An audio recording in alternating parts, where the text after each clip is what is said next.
ഇവിടെ UK വന്നിട്ട് ഞാൻ ആദ്യമായിട്ടാണ് ഇത്ര അധികം ഭക്ഷണങ്ങൾ എൻ്റെ മുമ്പിൽ കാണുന്നതും ഞാൻ കഴിക്കുന്നതും. നാട്ടിൽ ഞാൻ എങ്ങനെ കഴിച്ചുകൊണ്ടിരുന്ന വ്യക്തിയാണ്. അതൊക്കെ പോട്ടെ, UK തുടക്കം വർക്ക് ചെയ്യുന്നവരൊക്കെ ഇങ്ങനെ തന്നെയാണ്. പലപ്പോഴും എമർജൻസി ആയിട്ട് ഏജൻസിയിൽ നിന്ന് ഷിഫ്റ്റിന് വിളിക്കുമ്പോൾ അവർക്ക് ഭക്ഷണം പോലും ഉണ്ടാക്കി കൊണ്ടുവരാനോ അതോ കഴിക്കാനോ പറ്റുമെന്ന് വരത്തില്ല. ചില സമയത്ത് എമർജൻസി ആയിട്ട് ഷിഫ്റ്റ് കിട്ടുമ്പോൾ ബ്രേക്ക്ഫാസ്റ്റും ലഞ്ചും ഒക്കെ സ്കിപ്പ് ചെയ്തിട്ടായിരിക്കും നമ്മൾ പണിയെടുക്കുന്നത് തന്നെ, അല്ലേ? അങ്ങനെ പല ദിവസങ്ങൾ വർക്ക് ചെയ്തിട്ടുണ്ടെങ്കിലും ഇങ്ങനെ ഒരു ദിവസം വന്നപ്പോൾ ഈ വീഡിയോ ഇടണമെന്ന് തോന്നി. ശരിക്കും നല്ലപോലെ വിശന്ന് നല്ലപോലെ തളർന്നപ്പോഴാണ് അന്ന് കൾച്ചറൽ ഡേ ആണെന്ന് അറിഞ്ഞത്. ട്രെയിനിങ് റൂമിൽ ചെന്നാൽ മതി, അവിടെ ഭക്ഷണം ഉണ്ടെന്ന് പറഞ്ഞപ്പോൾ ഞാൻ ഇത്രയും പ്രതീക്ഷിച്ചില്ല.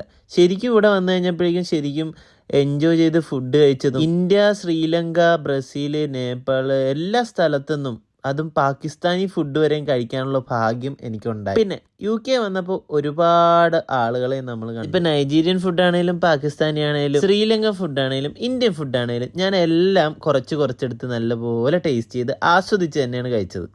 പിന്നെ ഇതാണ് ബ്ലാക്ക്ബെറി. ഇതാരും കണ്ടില്ല എന്ന് പറയരുത്. ചില സമയത്ത് നമ്മൾ 1.5 മണിക്കൂറൊക്കെ നടന്നു വരുന്ന സമയത്ത് റോട്ടിൽ ഇങ്ങനെ ബ്ലാക്ക്ബെറി ഒക്കെ നിൽക്കണ കാണാം. ആപ്പിളും ഒക്കെ ഉണ്ടാവും. നമ്മളിതൊക്കെ പറിച്ച് കഴിച്ചോണ്ടിങ്ങനെ വരും. ഇതൊക്കെ തന്നെയല്ലേ ഒരു സന്തോഷം. അപ്പോൾ ഇനിയും രസകരമായിട്ടുള്ള അടുത്തൊരു വീഡിയോ ആയിട്ട് വരുന്നവരേക്കും this is bye from Ash Ashwin.